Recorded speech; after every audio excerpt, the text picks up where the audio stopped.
Hey YouTube, how's it going? Kevin Cleary here with a knife video, and today I want to talk to you about the Gray Ghost. That is the name that SK Blades has given to this buck 830 Marksman. There's also the Inferno, which is the same knife, only in orange scales with a blacked out blade, or I guess a black with stonewash blade. Now, let me get into a little bit of the history of this knife being here in front of me, because that is kind of important for this video and speaks to, I do think, the character of SK Blades, who is responsible for this special edition. They've commissioned this as well as others from Buck. Maybe we'll pause for a second. I'll just give you a little bit of background. So what SK Blades does, they take popular Buck knife models and have them commission, then they commission Buck to make them in a special configuration. So maybe it's a Buck 110 with G10 instead of the wood stuff that they use, the impregnated wood. Maybe it's a Buck 110 with S35Vn or 20 CV steel. It might be a Buck Vantage with, you know, micarta and special features. Okay, so that's what they do. They take Buck models that are popular and they, you know, have them made with modified materials, upgraded materials for those people who really, really love that knife. Okay, so a while back they took the Buck 830 Marksman, which is a great knife. Okay, one that I have absolutely loved and recommended many, many times. And they decided to do a limited run in S35Vn with G10 handles. Not the one that's in front of you here now, a previous version. And in that version, they kind of made a critical error in terms of how they had the knife made. I don't know if Buck is just incapable of that, whatever the case is. When they ground the blade, they didn't give it any distal taper. So that is, they didn't make the blade angle this way toward the tip. So hold on, let me grab a piece of paper here. We'll do a really quick discussion here about this. This is the wrong marker. It's gonna have to work. If you can't see this, I apologize. Let's imagine the spine of a knife blade, okay? And I'm probably exaggerating this a little bit, and of course I'm not drawing a very straight line here, but as you can imagine, you want that knife blade to have a grind, an angle right here that changes. If you made it just a block, okay, and now tried to sharpen this, you're gonna get a super obtuse angle. It's just not gonna work right. Either you're gonna have to zero grind it like they do on, say, the WE Knives 601, or if you grind it to match the rest of the blade, it's gonna have this really stupidly obtuse angle. Further, you're gonna change, so let's fill in now. Let's look at it from the side. You can imagine, if you've ground it this way, then you've got one dimension down here, the knife is, you know, sharpened, but up here, you have a totally different dimension. This is way, way thicker, okay, like this. And so you end up with a blade grind that really, really doesn't work, okay? So move that out of the way. Let's come back to this guy. When I got the knife, the original, you know, limited run knife, I was super disappointed in that blade grind. I knew it wasn't gonna sharpen properly and it didn't slice well. It was just a pain in the neck and it was really poorly done. Not that a full flat grind on this knife would be great if it had a distal taper, you know, a la paramilitary 2. So see how this knife is, yes, it's ground this way, so we get a bevel here, but it's also ground this way, right? That's how you do a full flat grind. Now, because of that, you know, I couldn't recommend the new version of the 830. In fact, I was really disappointed and frustrated because I had put so much, you know, I was so excited about this fantastic knife and I was sure I was just gonna love it. And for it to have such a, and so I was really disappointed. I sent the knife over to Rob, the Apostle P, and he basically said the same thing that I did. The blade grind was just kind of a fail and didn't work well. And so that was kind of the end of the story. A number of you have asked me about it, commented on it. We've discussed it on the channel a number of times. Then a few months ago, Steve from SK Blades, who I thought, you know, who I figured would kind of be frustrated with me because I was so negative toward their limited run, contacted me and said, Kevin, we're doing a new version of the knife. Would you like to check it out?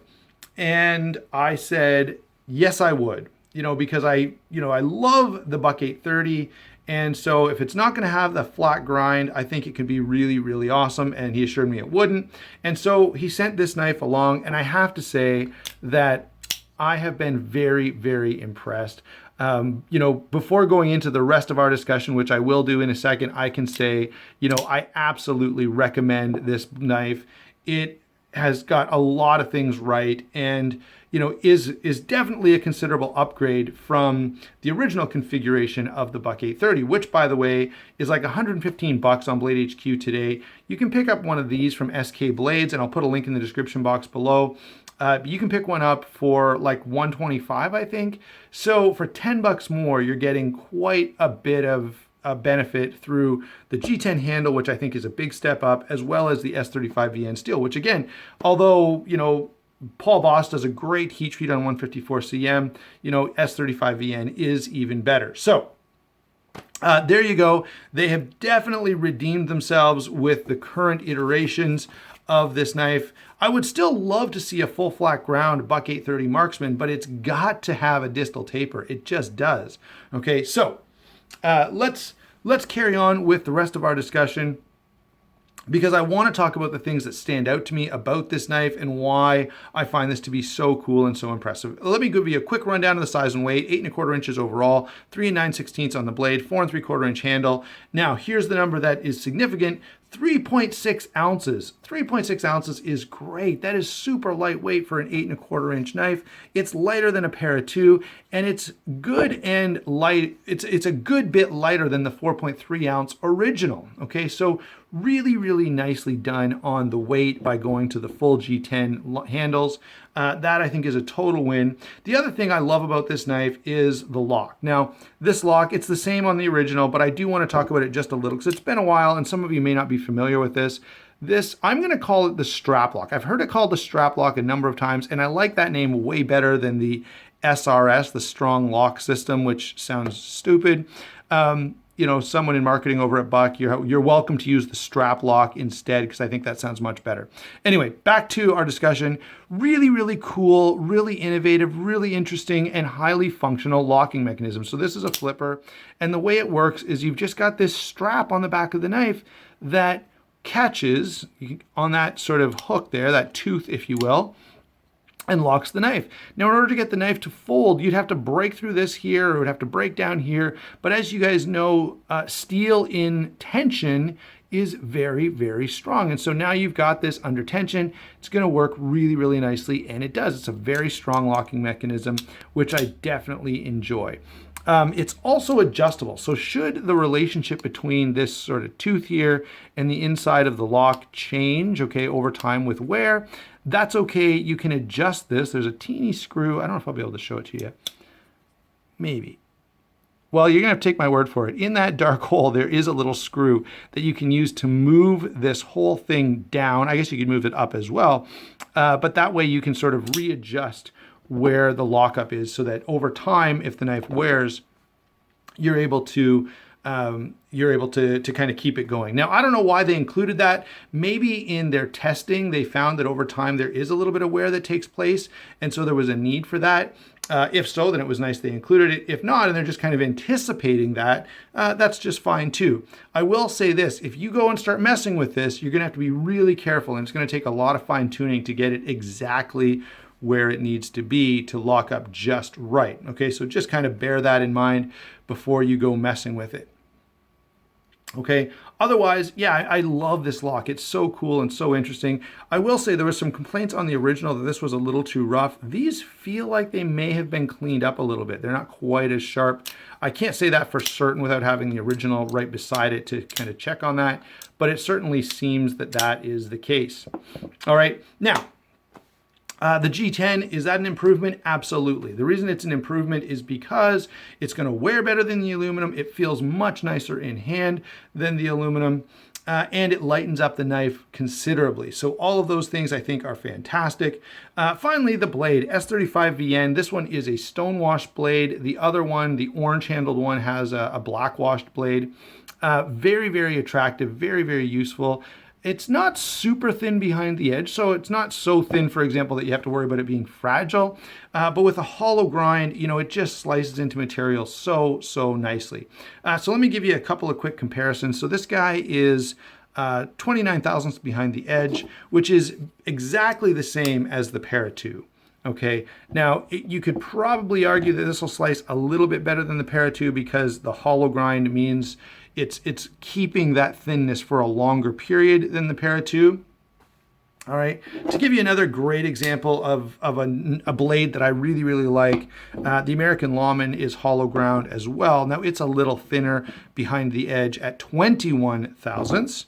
All right, one other example I'll give you is the Masterop Perpetua. Everyone's talking about this knife right now. It's about 25 thousandths behind the edge, so sort of in between the two. I recently had someone tell me, you know, 29 thousandths is not that thin. Well, no, it's not. And I've seen knives that are down to, like, as I said, 21. I've seen one recently that was like 17 or 18 thousandths behind the edge. But that said, most people feel like Spyderco's slice pretty stinking well, and I'm one of those people, and a lot of them are around 29 thousandths. So that's how, you know, so that should give you some idea of the edge dimension. Not that that's the only thing that matters, is thickness behind the edge, but certainly it's an indicator. And this knife doesn't have super thick stock, and it's got that nice hollow grind, so it slices really well. I think it's a very well balanced blade. And so I've got to say, I love the performance on this, and the S35Vn is definitely an upgrade in steel. Now, it's probably a little bit soft on the soft end of S35Vn, but it's going to hold up really well, and of course, it's going to be highly corrosion resistant, so that's great. The only weak points that I would say about this is it takes a little getting used to this lock, for sure. Okay, you can, although I really have a hard time with it, you can kind of get it to unlock with the thumb. I normally use my index finger. It can bounce off the D10, so you can see, right? And this is so free. Look at this. I don't know how that's going to translate on camera, but it will literally, it is almost like, it feels almost frictionless, which is good and bad. Okay, it's not always desirable, but it's pretty cool also. So there are some limitations there. Overall, though, I really like this knife. I think it's a great addition to the Marksman sort of collection. I know Buck has done a couple of special editions, but I heard all kinds of horror stories about quality control with those. These seem really good, and with the blade grind as it is, I'm super stoked about this. So I can finally now say that there is an upgraded version of the Buck 830 Marksman that is really well done, and that I can be really excited about. Upgraded steel, upgraded handle material, just a huge win as far as I'm concerned. I absolutely enjoy this knife. It carries well, and it is where it belongs. You may recall that when I made my first video, I brought these two knives out, and I have them on purpose, okay? I brought these two knives out and talked about the fact that these were two of the best EDC folders that I was aware of, and two of the knives that I had recommended the most. And I pointed out that this should belong among them because the size is right, the weight is right, the ergonomics are right, the price is right, okay? All kinds of things really well done about it. But the blade grind was so bad that I just couldn't recommend it. Well, now I absolutely feel like this can hang with these other knives. It really does match them in terms of quality, usefulness, all of those things. It's just a great knife, so well executed, and it's great that SK Blades is bringing us the special edition so that we can have, you know, that little extra tweak that maybe the aluminum version is missing. So yeah, totally great knife. Thanks for watching, guys. Thanks for bearing with me on what was a little bit of a long story to get things started, but I wanted to make sure that I gave you guys that context. Felt like that was an important part of the video. Thanks to Steve over at SK Blades, and I hope you guys who are watching this and enjoy this knife will go over and check out his website and perhaps pick up one of these really well done knives. Thanks for watching. Don't forget to like and subscribe, and you may as well hit the notification button as well, since subscribing means nothing these days. We'll talk to you soon.